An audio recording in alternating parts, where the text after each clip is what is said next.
me. Habang apetyaphi men sim kakmen happy jing in a share. Ngampoy berkacing ijongi kawan rajing kremen haduk inekiski. Labun kijing mat hajing yan. Lenti henry kijing pulat kinas kempat pi.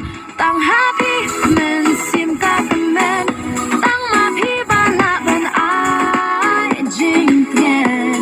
Tang happy Mashanya skem dan la do nut bado.